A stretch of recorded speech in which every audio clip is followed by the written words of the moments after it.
In this movie, let's take a look at the global configuration options in Joomla. If we go up to Site and go to Global Configuration, we're going to have some different categories that we can configure for our site.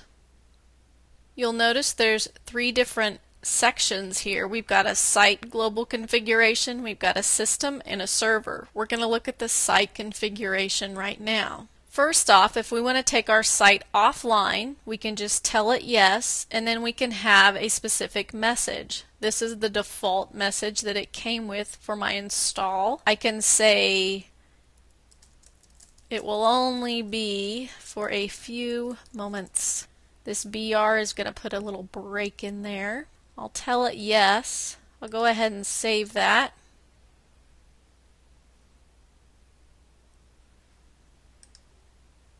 And let's click the home button. Right here it says the site's down for maintenance. Please check back again soon. Remember, we added that in there. So let's go back here. Let's go back to our global configuration. Site offline. Save that. Refresh our page. And there we are. We're back.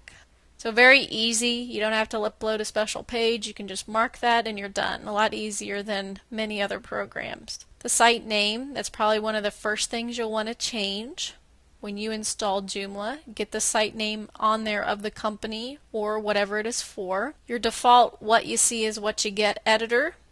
Normally you'll have TinyMCE in there. You might install an extension for a different type of editor that you like better. So that is another option that might be listed if you install an extension for one. The list length is basically just the lengths of the lists in our control panel. And by default we're going to get 20 items.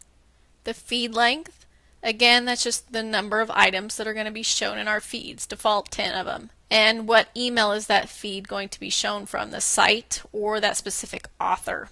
Down here are the metadata settings. Our global site description. We want good keywords in here. You can do a search and learn about good keywords. You want to be very specific. Don't put tons of keywords in there, but get the very unique elements of your site and make sure those are in there. The specific services you offer, make sure they are in that metadata. What happens is the search engines send out their little spiders and they crawl your site and get this metadata information so that when people do go and search, they're going to get some good hits.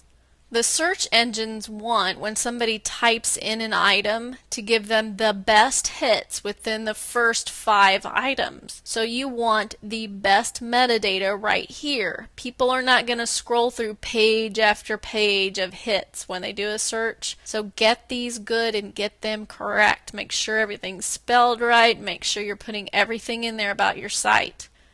And here's your keywords. Make sure you get the specific words in there correctly. Put your commas in between. Notice they did a Joomla with capital letters and small letters. Just in case somebody's typing them in differently, this is going to help it pick it up. Most of the search engines will be able to do that, but just in case. So get key words in there. Have a very good description with all your services and explanations, and then your good keywords. Show title meta tag. That simply is your meta information for each article. Same thing with your authors.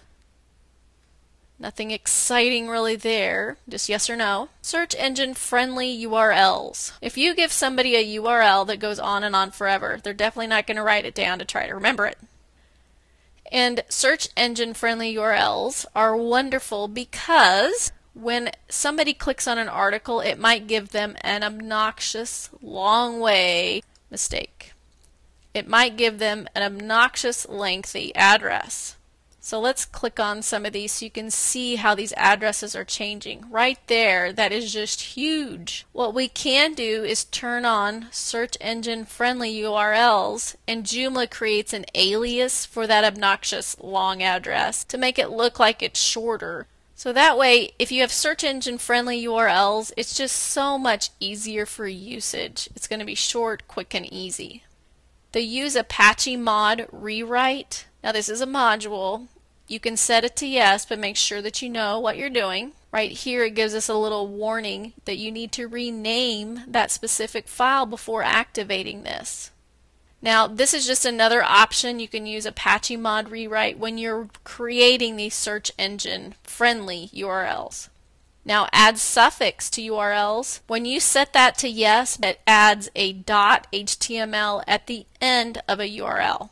So whether or not you want that, by default it's off. So take a little bit of time and go through these site settings on your site. Absolutely make sure you've got these first two items on your metadata settings done and done well.